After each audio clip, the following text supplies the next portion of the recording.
Olá, meninas! Tudo bem com vocês? Espero que esteja tudo bem com vocês.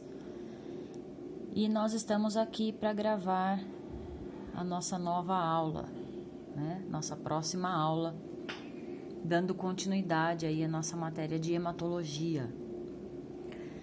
Primeiramente, vou fazer a mesma coisa, né? Que é a correção dos últimos exercícios da aula do dia 27 de maio, no qual eu dei os exercícios, então, e a gente vai corrigir agora. Vamos lá. Primeira questão, eu perguntei qual a função da hemoglobina, certo? Bom, sobre a hemoglobina, a gente já viu, então, várias vezes, né, no decorrer aí desde o início das aulas de hematologia, e como ela é uma das moléculas mais importantes aí, né, do nosso sangue, nós temos muita ênfase nela, então. Então, a primeira questão era em relação à função dessa molécula, né? Qual que é a função dela, então? Bom, a função dela, né, dentro da hemácia, certo, gente?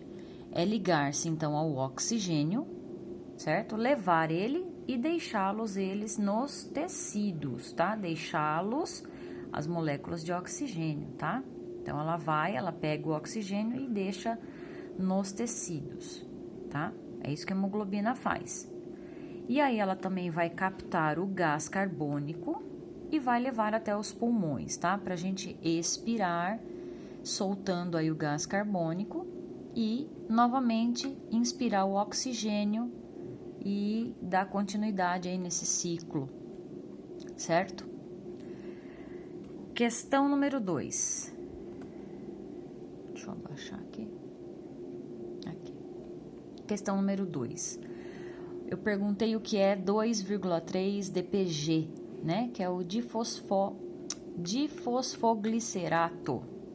O nome é difícil, às vezes a gente engasga, né? Mas não tem problema, então vamos lá. Eu perguntei, então, o que era essa molécula de 2,3 DPG, né? Bom, como eu expliquei na aula passada, então ele é um composto químico, né? Que também a gente tem presente aí no interior das nossas hemácias, né?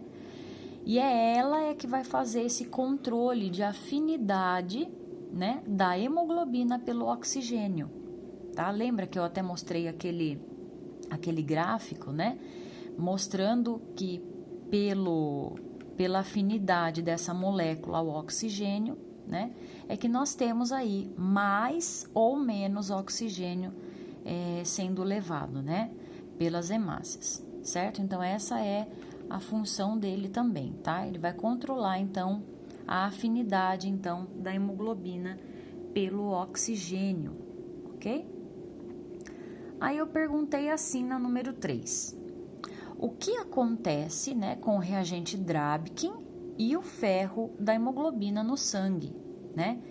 Isso eu perguntei porque a gente viu lá a dosagem, né, da hemoglobina. E nessa dosagem, né, a gente usa o reagente chamado Drabkin, né?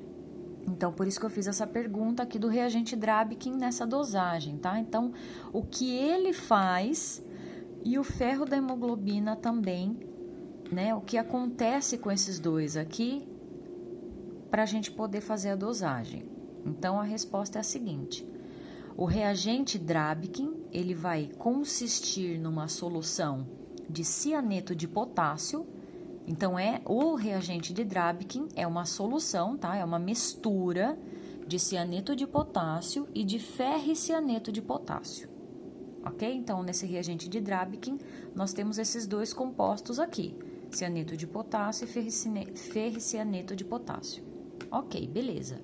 Então, quando a gente mistura, né, o reagente com o sangue, né, do sangue do paciente, o que acontece? Esse ferricianeto de potássio aqui, ele vai converter o ferro da hemoglobina, né, que está presente dentro das hemácias, em férrico, tá? Formando a metahemoglobina. Então, ele faz uma quebra aí, como se fosse uma quebra de molécula e forma, então, o ferro da hemoglobina se torna férrico, tá? E aí ele vai formar meta-hemoglobina, que vai se combinar com o cianeto de potássio. E aí vai formar a cianometa-hemoglobina, tá? Que ela é mais estável e que dá para fazer a realização da dosagem, tá? Então, a hemoglobina em si, ela só é dosada quando ela se torna a cianometa-hemoglobina, ok? Por ela ser mais estável, então é muito mais fácil de fazer aquela dosagem, tá? E aquela dosagem que eu tô dizendo é aquilo que entra no espectrofotômetro, que eu expliquei na aula passada, tá? De você ter o tubinho branco, de ter o padrão, que é ter uma concentração conhecida, tudo, né? E aí você quer conhecer a hemoglobina de um paciente, tá? Então você tem que ter aquele branco, o padrão e o paciente, ok? Beleza, gente? Ainda falando, né, dessa parte de dosagem da hemoglobina, eu dei um exemplo, né, de fazer a dosagem, e aí eu pedi para que vocês fizessem uns exercícios, né, fazendo de conta que a gente tivesse achado esses valores lá no espectrofotômetro, ok? Então, eu pedi exercícios para encontrar o valor da hemoglobina de alguns pacientes, né? Então, eu dei que a concentração conhecida do padrão, né, que eu quero usar, eu dei que é 15 gramas em cada 100 ml, tá? Então, essa daqui é a concentração do nosso padrão. E vamos fazer de conta que, ao colocar o padrão no meu espectrofotômetro, eu tive essa numeração aqui no meu espectrofotômetro, tá? 0,980. Levando em consideração que, primeiramente, a gente tem que achar um fator, né? Na qual também eu já deixei aqui a fórmula prontinha para vocês, né? Não tinha nem que ir lá olhar na apostila.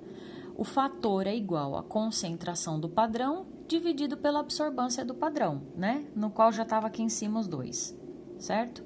Então, era só colocar a concentração do padrão 15 e a absorbância do padrão 0,980, ok? Com essa continha nós vamos achar o fator, tá? Que era de 15,31, ok? Então, aquela continha lá em cima dá 15,31, ok? Aí, eu dei a absorbância do paciente, né? Eu dei a regrinha aqui, que é a hemoglobina igual a absorbância do paciente vezes o fator, né? Qual fator? O que eu acabei de encontrar aqui em cima. Então, a minha hemoglobina que eu estou procurando é igual à absorbância do paciente vezes esse fator aqui de 15,31, tá? Então, colocando como exemplo, eu dei que a absorbância do paciente número 1 foi de 0,810, certo?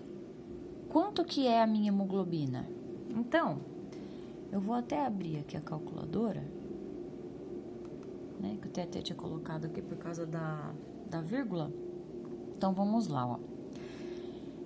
Se eu colocar esse número aqui, tá? Nessa regrinha aqui, eu vou colocar no valor da absorbância do paciente, que é o que tá aqui, ó.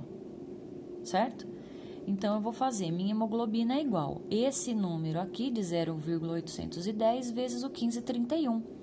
Então, 0,810 vezes 15,31, ela vai dar 12,4, tá? Pode considerar só uma casinha depois da vírgula, tá, gente? Então, esse 12,4... ele tá aqui, ó. Então, a hemoglobina do meu paciente número 1 é de 12,4 gramas por decilitro, tá? E aí, assim, eram para vocês irem fazendo em todos os pacientes que eu dei. A absorbância do paciente número 2. Vamos lá. 1,120 vezes 15,31. 17,1 ou 17,14, tá? Vocês podem considerar uma ou duas casinhas depois do zero, tá? Depois da vírgula, desculpa. Então, aqui vocês poderiam deixar 17,14 ou 17,1, tá? Não tem problema. Então, aqui eu pus o exemplo de uma casinha depois da vírgula e aqui eu deixei com duas, tá?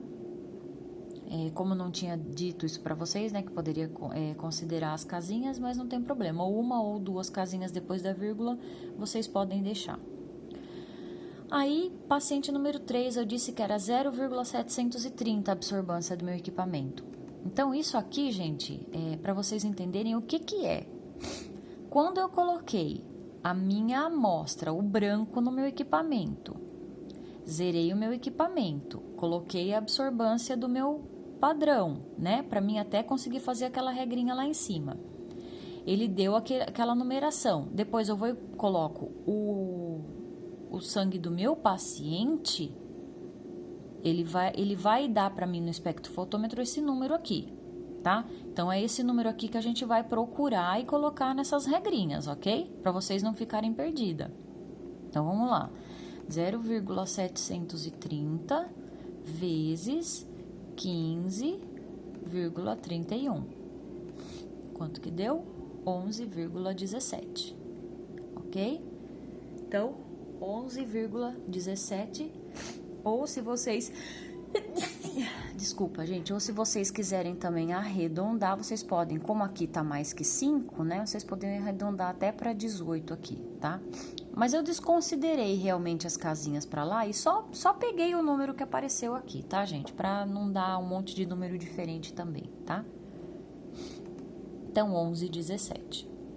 Meu paciente número 4 é 1,020 vezes o 15,31 de fator. Deu 15,61, certo? Então, tô fazendo 1 a 1 para vocês verem que realmente deu esses valores. E o último aí, o meu paciente número 5, é 0,510 vezes o 15,31, que é o meu fator. E deu 7,80, certo? Então, 7,80. Beleza. Então, nesse exercício aqui, a gente encontrou, né, 5 hemoglobinas diferentes de 5 pacientes aí fictícios, né, que eu dei, ok? Beleza. Aí, na questão seguinte, eu perguntei assim, ó, qual desses resultados, tá, independente do sexo e idade do paciente, até porque a gente viu lá na aula passada que homem, né, tem a hemoglobina considerada normal, a do homem é um pouco maior em relação à mulher, né, a criança, o recém-nascido também tem um pouco de hemoglobina mais alta. Então, assim, o que eu disse aqui é independente, tá, do sexo e de idade, ok, do paciente. Qual dos resultados, então, está se apresentando em melhor estado, tá? Então, qual que o paciente está melhor aí? E qual paciente está pior? E por quê? Tá? Levando em consideração esses 5 resultados aqui que nós obtivemos, tá? 1, 2, 3, 4, 5, ok? Beleza. Então, qual que é o melhor? O melhor é o maior, né? Então, desses 5 aqui, qual que é o maior número aqui?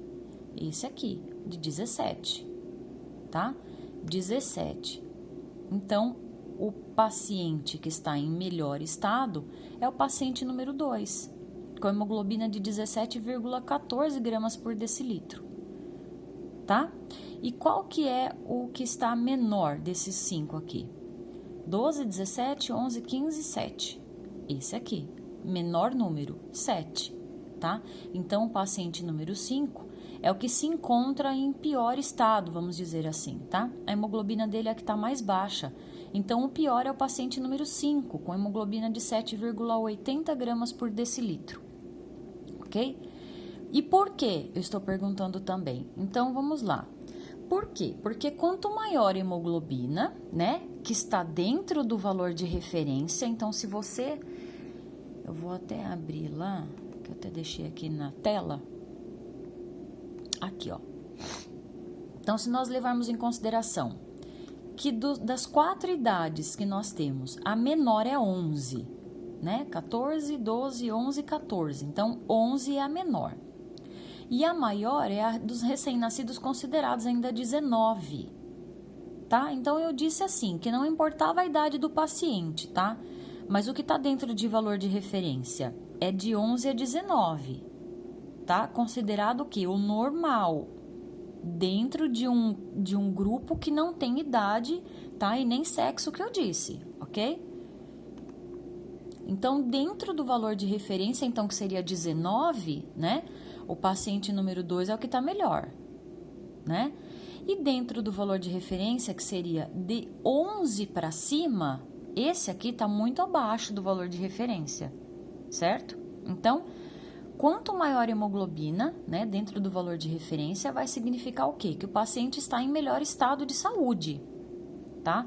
Por quê? Porque dentro do valor de referência, que eu disse lá, levando em consideração, então, que a pessoa, né, não estou dizendo que tem sexo ou idade, de 11 a 19. Então, de 11 a 19, né, o 19 que é o mais alto aí que a gente está olhando, dentro do valor de referência que é até 19, o 17 está um valor ótimo, tá? Então, ele vai estar realmente em melhor estado de saúde, ok?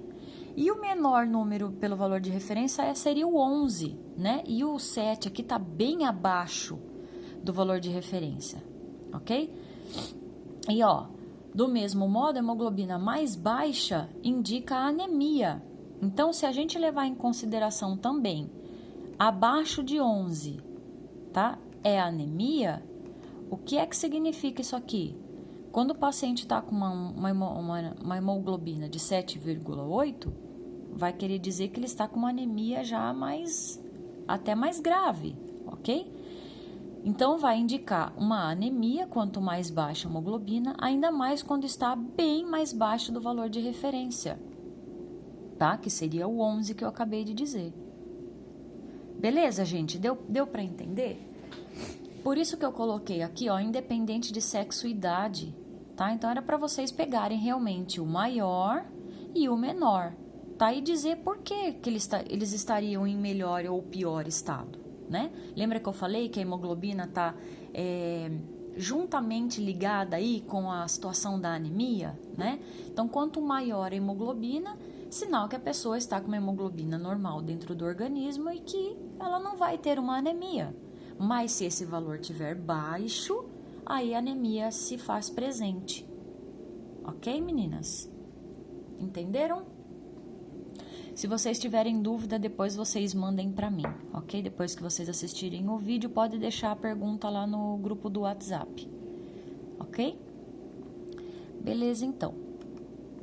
E aí, agora, nós vamos começar, então, a nossa próxima matéria, né? Então, que a gente acabou falando primeiro da hemoglobina, certo? Então, a gente passou por todos esses slides aqui, eu expliquei um por um, certo? Falando da hemoglobina. E agora nós vamos para um outro item, que nós também fazemos a medição, tá?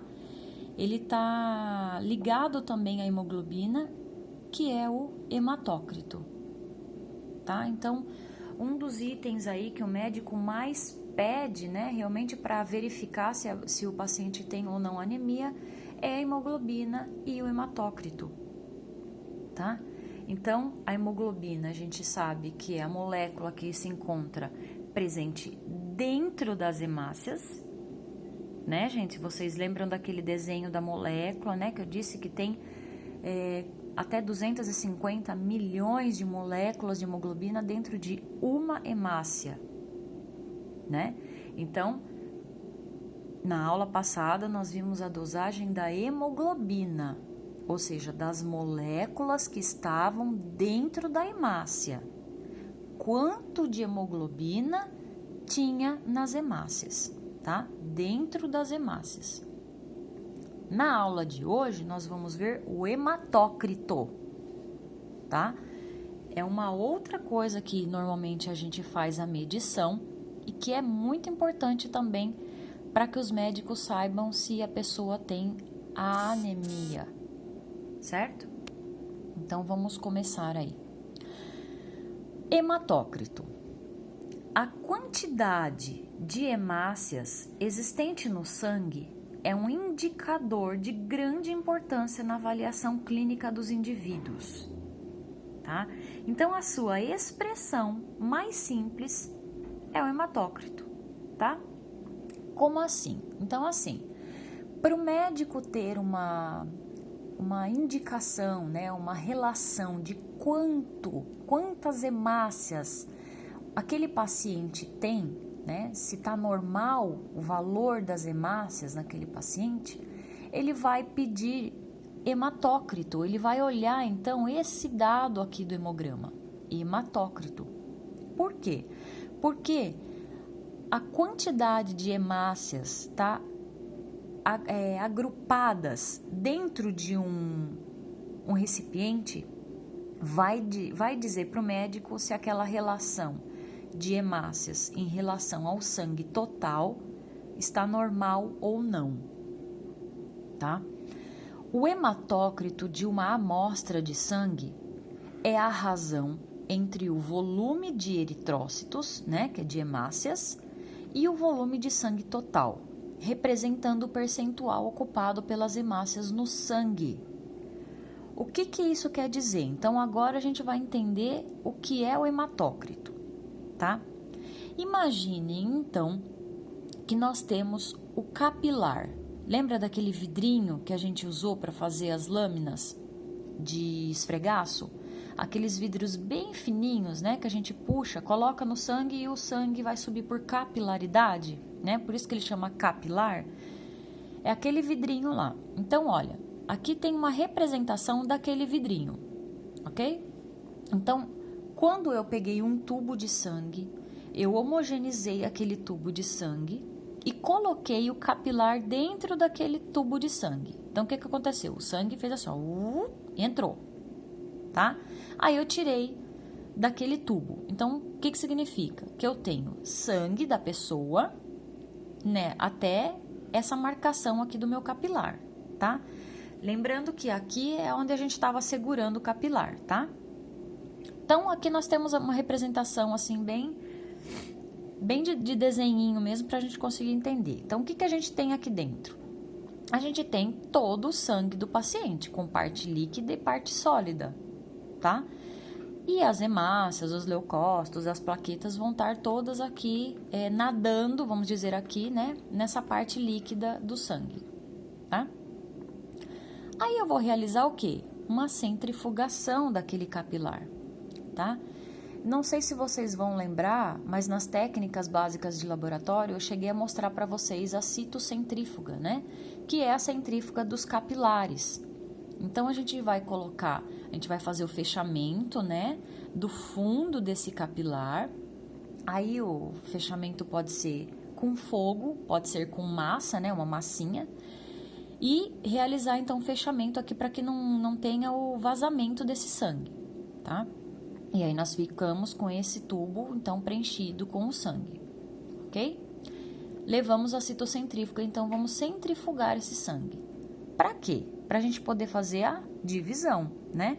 O que é parte líquida fica em cima, o que é parte sólida vai tudo para o fundo. Vocês lembram também dos tubos que eu mostrei para vocês nas aulas, né? Então, quando a gente centrifuga o tubo, nós temos essa separação do que é sólido, que vai para o fundo, e o líquido que fica em cima, né? Beleza. Aí eu vou falar assim para você. Bom, o hematócrito desse paciente está em 45%, tá? Aí você fala assim, nossa, mas como você sabe, né? Existem umas tabelinhas, né? É uma tabelinha padrão isso, e ele vai dar aqui, ó, em valor de porcentagem, tá? De 0 até 100%, tanto desse lado quanto desse lado, tá? Aí, o que você vai fazer? Isso eu estou explicando passo a passo também, porque quando nós voltarmos às aulas e tivermos as aulas práticas, isso aqui a gente vai fazer em aula, tá? Bom, nessa tabelinha, o que a gente vai fazer? Então, o tubinho centrifugado, né? A gente não pode tombar esse tubinho, tá? Do mesmo jeito que saiu, a gente tem que deixar ele de pezinho, ok? Para que não haja, não pode homogeneizar aqui, ele tem que ficar certinho, tá? Com a parte sólida embaixo e a parte líquida em cima. Beleza. Aí, nós temos essa tabelinha e aí nós vamos colocar o fundo do tubo, tá? Na linha 0. Ó, bem no início onde a gente tem o sangue, tá? Lembrando que essa ponta aqui vai estar tampada. Então, da onde que a gente tem o início do sangue? Aqui, tá? Não lá embaixo é o vidro, ó. Aqui tem o sangue, certo? Então, a partir daqui, nessa linha onde começa o sangue, o vermelho do sangue, eu vou alinhar na linha 0, tá? Eu vou até deixar aqui bem pertinho para vocês verem. Ó, essa linha aqui, ó, onde começa realmente a parte vermelha, tá? Então, o que a gente vai fazer? A gente vai colocar o capilar, onde tem o início, tá? Dessa parte vermelha, nessa linha 0 aqui, tá? E aonde acaba o sangue? Lá em cima, tá? Isso a gente vai levar em consideração a parte do plasma também, então, onde tá amarelinho, onde tem o final desse sangue. A gente vai colocar na linha do 100%, tá? Então, vocês veem aqui que aqui, ó, a gente tem o tamanho do capilar inteiro, tá? Mas a gente nunca enche até lá em cima, tá? A gente deixa um pedaço sem o sangue. Se você colocar menos sangue, então a gente vai andando com ele na tabela até ele chegar no 100, tá? Se você colocou pouco sangue, aí já não dá para utilizar a tabela, tá? Aí você tem que colocar de novo o sangue novamente no capilar. Então, a gente vai colocar nessa tabela o início na parte 0 e o final lá em cima na linha 100. Aonde eu tenho essa divisão do vermelho aqui com o plasma, né? A quantidade de hemácias com o plasma. Nós estamos bem em cima da linha 45, tá? Que é entre a 40 e a 50. Então, nós estamos no 45 aqui, ó. Por isso que eu disse, então, que o hematócrito está de 45%, tá? O que acontece se essa quantidade aqui, ó, de hemácia, né, que é a quantidade vermelha, ela vai estar abaixo, é anemia, porque você vai ter menos hemácia, ok? Muita hemácia, vai ter muita hemácia, quanto mais alto ela tiver, e menos hemácia, quanto mais baixo essa divisão tiver, ok? Então, por isso que eu coloquei aí no slide que o hematócrito é a razão entre o volume de eritrócitos e o volume de sangue total, tá? Então, vocês concordam comigo que o capilar inteirinho cheio, do início aqui embaixo até o fim aqui embaixo, eu teria o meu 100%, tá? E dizendo assim, então, para vocês entenderem que 45% desse sangue total aqui eu tenho ocupado somente pelas hemácias, tá? Então, é por isso que eu coloquei esse desenho até. As hemácias na centrifugação, elas vão para baixo, então elas vão ficar todas amontoadas aqui embaixo, tá? E é isso que a gente vai medir. Qual é o volume que as hemácias estão ocupando nesse tubo? Tá? Então, em relação ao tubo cheio e em relação ao que elas sedimentaram lá embaixo, é a minha relação de volume de eritrócito e sangue total. É o meu hematócrito. Ok? Então, o que é o hematócrito, então? É o volume que as minhas hemácias vão ocupar dentro de um recipiente. Tá? Então, o meu recipiente é o quê? Aqui é o meu capilar. a relação de tubo cheio com apenas as hemácias rodadas, eu tenho um hematócrito de 45%. Tá? Se ficou dúvida, gente, mandem mensagens para mim, mas lembrando também que nós vamos ter uma aula prática disso, tá? Nós vamos encher o tubinho capilar de sangue, nós vamos rodar ele na citocentrífuga e nós vamos usar a tabelinha para acharmos o hematócrito, tá? E aí, se vocês tiverem dúvida também, assim, não tá conseguindo imaginar, a dúvida também é retirada, tá? E também depois eu vou deixar um vídeo, tá? Da realização do hematócrito. Aí, quando a gente for para a aula prática, a gente já vai estar com a mente um pouco mais aberta também, ok? Então, vamos lá. Continuando a falar, então, do nosso hematócrito. O volume de hemácias no sangue, tá? Tem relação direta com a quantidade de hemoglobina. E, portanto, o hematócrito é um indicador indireto da capacidade do sangue transportar oxigênio aos tecidos. Isso aqui a gente já disse também. Por quê? Porque quanto mais hemácias, né? Se nós temos hemácias sadias, nós vamos ter valor de quantidade de hemoglobina, certo? E, portanto, a hemoglobina com a hemácia está diretamente relacionada, certo? A hemoglobina está dentro das hemácias, ok? Então, o volume que as hemácias vão ocupar tem relação direta com a quantidade de hemoglobina que a hemácia está carreando, tá? E, portanto, então, o hematócrito vai indicar a capacidade do quê? Do sangue transportar o oxigênio aos tecidos. Beleza? O valor normal de hematócrito, quanto que é? De 40% a 42% para homens e de 38% a 42% para mulheres, tá? Tem laboratórios que utilizam até 45% para homem, tá? Às vezes até 40% para mulher, ok? Pode diminuir, pode aumentar um pouquinho, mas não vai fugir muito disso, tá? Mas o que a gente tinha aí na nossa apostila são esses valores, então são esses valores que a gente vai trabalhar, tá? Então, para homem, de 40 a 42 e para mulher, de 38 a 42, tá? Colocamos uma quantidade de sangue, então, vamos colocar agora e fazer o exame passo a passo, né? Então, vamos colocar, então, uma quantidade de sangue em um tubo de vidro capilar, ok?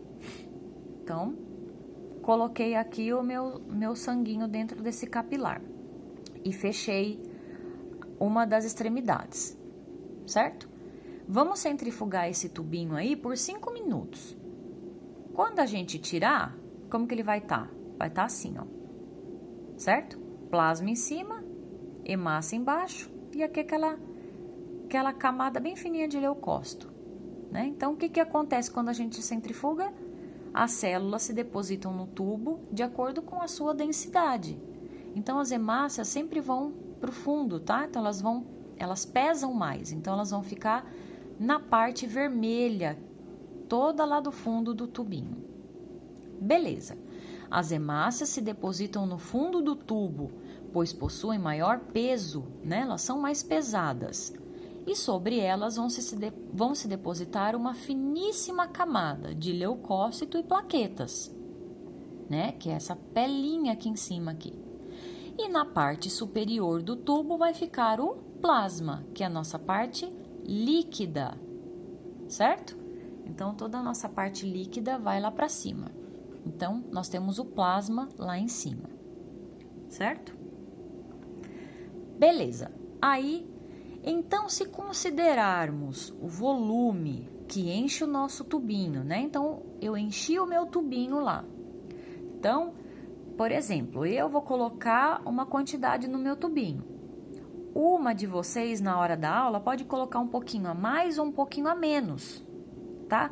Mas para cada uma, o valor que cada uma colocou dentro do seu tubinho vai ser o 100%, tá? Se você colocar um pouquinho a mais, aquele volume que você tem no seu tubinho vai ser o seu 100% de sangue. A outra aluna que colocou um pouquinho a menos, aquele volume vai ser o seu 100%, tá? Então, quando a gente enche o tubinho, né, com o sangue total, esse é o nosso valor 100, tá? Então, a altura da coluna de hemácia será o hematócrito. Então, essa divisão, ok? Então, assim, aqui é o meu volume de 100%, o meu sangue total aqui, ó, tá bom? Mas, o que vai diferenciar? Aonde vai fazer essa divisão aqui, ó? Quanto de hemácia cada sanguinho vai estar ocupando, tá? No sangue normal, a coluna de hemácias ocupa entre 40 a 45 da altura da coluna de sangue, nos homens, né? E nas mulheres de 38 a 42. Então, o sangue normal aqui, ó, que eu falei para você que alguns laboratórios têm puxa até para 45, né? Ainda nesse desenho aqui tá, hematócrito normal, ó, até 45%, tá? No homem. Então, essa divisão aqui vai dar naquela tabelinha 40 ou 42% no homem, tá? E na mulher de 38 a 42, ok? Nas anemias, a coluna das hemácias será menor e na policitemia a altura será maior, tá? Então, na anemia a gente vai ter um hematócrito menor que 40% para homem e para mulher menor que 38%. Né, que é o valor de referência. Então, o que significa? Estão vendo que o sangue está na mesma altura nos 3 tubos? Mas de acordo com a minha quantidade de hemácia que eu tenho no meu organismo, vai dar diferença nessa altura aqui, ó, nessa divisão. Então, a pessoa que tem uma anemia, essa quantidade de hemácia está diminuída. Então, o que acontece? Ela vai mais para o fundo do tubo. Né? Então, se a gente colocar esse tubinho aqui nessa tabelinha aqui, ele está mais baixo. Então, estando mais baixo, você vai jogar aqui, vai ter, por exemplo, hematócrito de 30, de 25, certo? Então, o que vai indicar aí para mim? Nossa, eu estou indo embora aqui ao invés de voltar aqui. O que acontece? A quantidade de hemácias aqui está diminuída.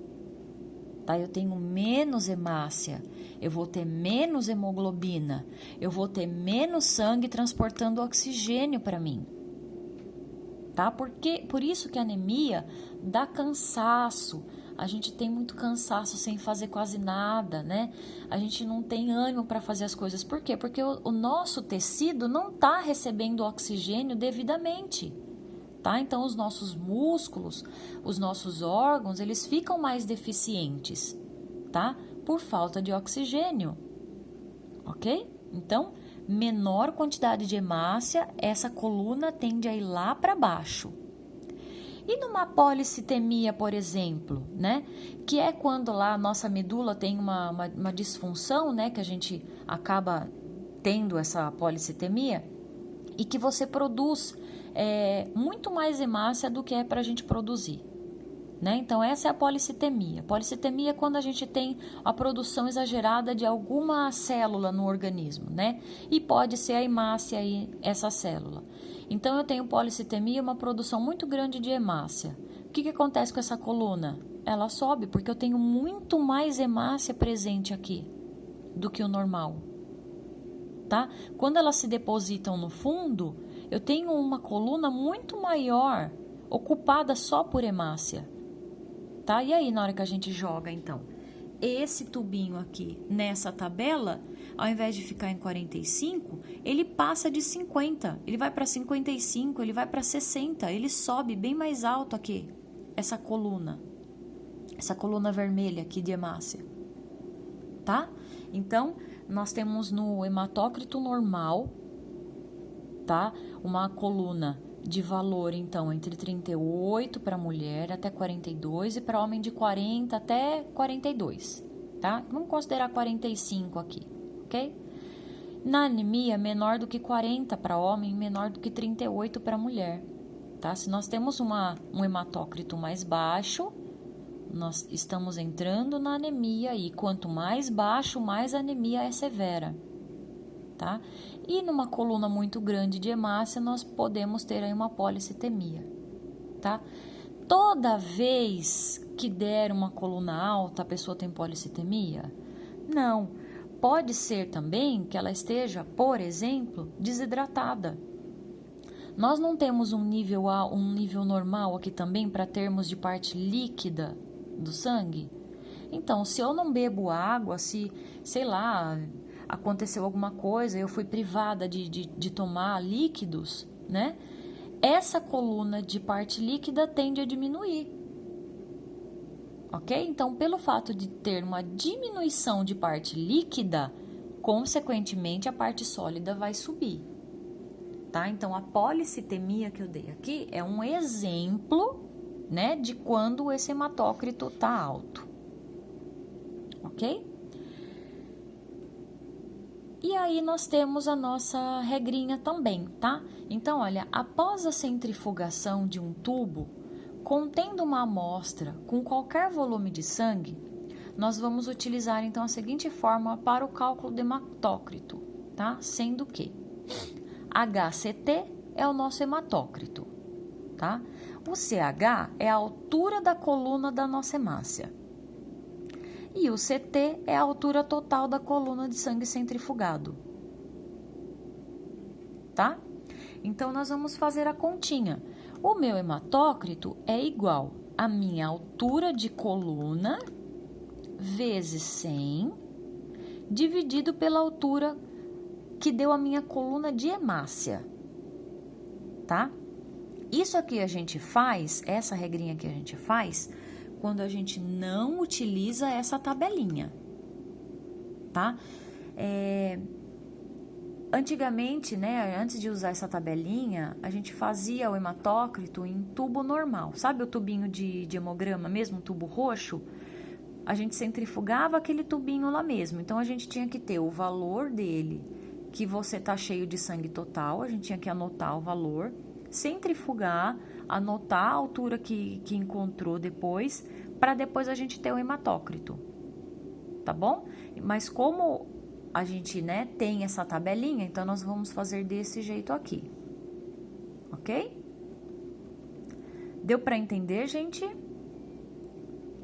Acho que ficou bem claro, né?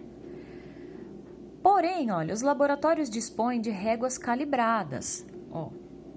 Então, levando em consideração o slide anterior, né, do tubo que eu tô falando para vocês, de rodar o tubo roxo, anotar a altura dele, né, e depois rodado e ver aonde que ele faz essa divisão aqui, né, e fazer a regrinha. Mas hoje, olha, os laboratórios dispõem de réguas calibradas, né, para avaliação do hematócrito. Colocando-se o tubo capilar centrifugado sobre a régua, faça a leitura direta do valor do hematócrito. Então, a gente não utiliza essa regrinha. A gente vai usar a tabelinha, tá? Quem não tem tabela, usa essa regra. Quem tem tabela, a tabela é muito mais rápida, tá? Porque é só você ajeitar lá o início e o final do tubinho, onde está na linha 0 e a linha 100, e aonde deu essa divisão aqui de hemácia. E olhar onde que essa linha está no gráfico, tá? Entre 40 e 50, 45, tá? Ai, mas e se não tiver em cima da linha, né? Daí a gente joga aproximado, por exemplo, assim, poderia estar 44, 43, desculpa, gente, tá? Então, a gente joga assim o mais próximo que a gente achar que tá. 44, 43, 42, tá? Quando dá em cima da linha, assim, é muito mais fácil da gente projetar e conseguir enxergar. Ok? Beleza, então, o hematócrito dá pra gente fazer tanto no tubo de hemograma, certo? Olhando quantos, por exemplo, quantos centímetros a gente tem de sangue no sangue total ali no volume, centrifuga, anota onde que tá aquela divisão de coluna e aplica essa regrinha. Ou enche o capilar, faz a centrifugação, coloca perto da tabelinha, achou o valor do hematócrito. tá? Olha lá, ó. Então, como fazer, então, o microhematócrito? Por isso que a gente fala que é microhematócrito, né? Porque a gente está fazendo essa relação num tubo capilar bem fininho, mas ele dá a projeção como se fosse num tubo grande, é a mesma coisa, né? Então, vai lá, ó. Novamente, enche-se o tubo capilar com sangue, fecha-se com fogo, né, em uma das extremidades. Então, a gente tem que queimar uma extremidade para fechar o tubinho ou colocar massinha, tá? Utiliza-se uma microcentrífuga, onde o tubo é colocado a 10.000 rotações por minuto, né, RPM, por 5 minutos. Essa técnica aqui do microhematócrito é sempre preferível, né? Porque não tem um inconveniente de limpeza, de secagem, né? O tubinho é descartável, você fez a leitura na tabelinha, você joga fora esse capilarzinho, tá? Então, é muito mais rápido, ok? Então, o microhematócrito feito nesse capilarzinho é o que vai dar a referência para o hematócrito, tá? Então, por exemplo, se nessa você encheu aqui, deu 40%, o seu hematócrito é de 40%, tá? E só. Vamos parar aqui, então, falar só do hematócrito, certo? Porque já é bastante informação. Vou passar o vídeo para vocês de como fazer, então, a técnica, né? Para vocês verem, para vocês visualizarem realmente como ela é feita. E vou ver se eu passo também exercícios dessa parte de hematócrito, ok? Então, é isso, meninas. Essa aula aqui, vamos ficar só no hematócrito mesmo. Um beijo, espero que vocês tenham gostado. Tchau e até a próxima aula.